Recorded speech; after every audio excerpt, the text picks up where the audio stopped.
And it's the Romeo. Yeah, man. Where my Juliet at? I'm still waiting for her. Juliet. Yeah, Hey, man. what's up, Still girl? waiting. What's going on? She better show up soon, too. Right? Playing games around here.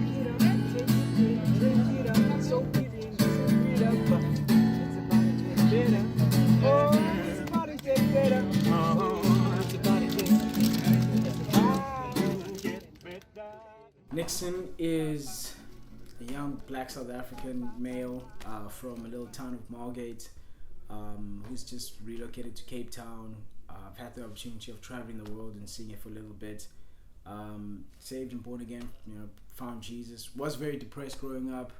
And then I got adopted at about 14 years old. It's been a journey, just living life and discovering who I am actually as I'm going along, I guess.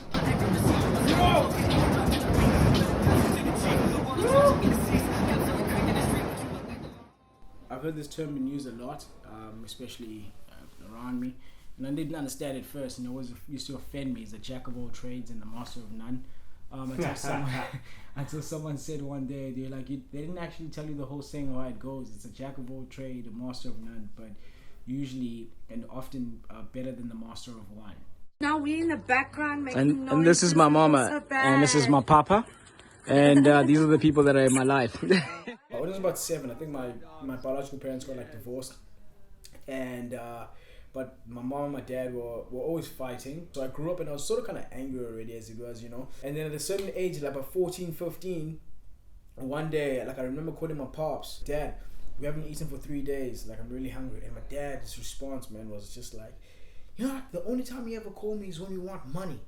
And he just put the phone down on me. And from that day on, I think I lost relationship with him. I lost everything that I had with him.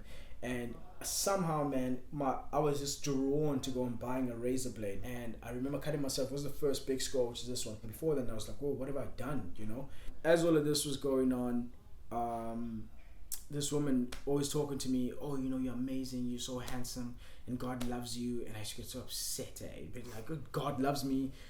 Get God, if God, you know what I mean, in my heart, But I was like, yeah, but she's feeding me, so, don't say that to her face kind of thing, she's nice to me.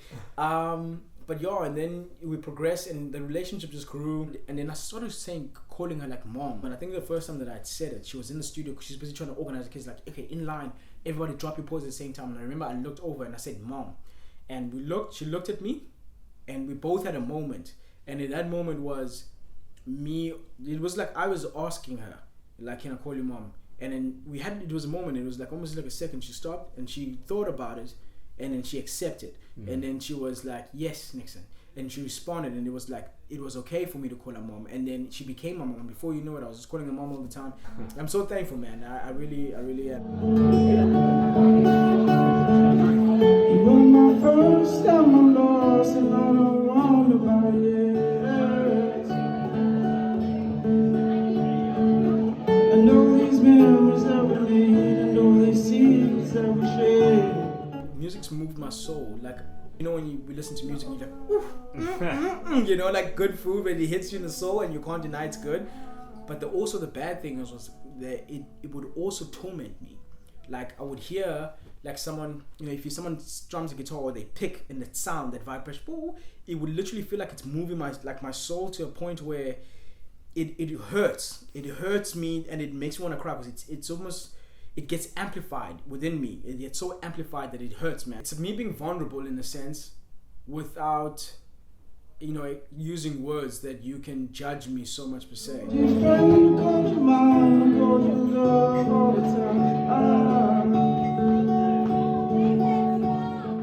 I have this vision in my head where I'm sitting up on stage and it's a very intimate thing and I'm playing guitar and it's just people around me and everyone is quiet and they're still, and I get this moment to say what I need to say without anyone interrupting me.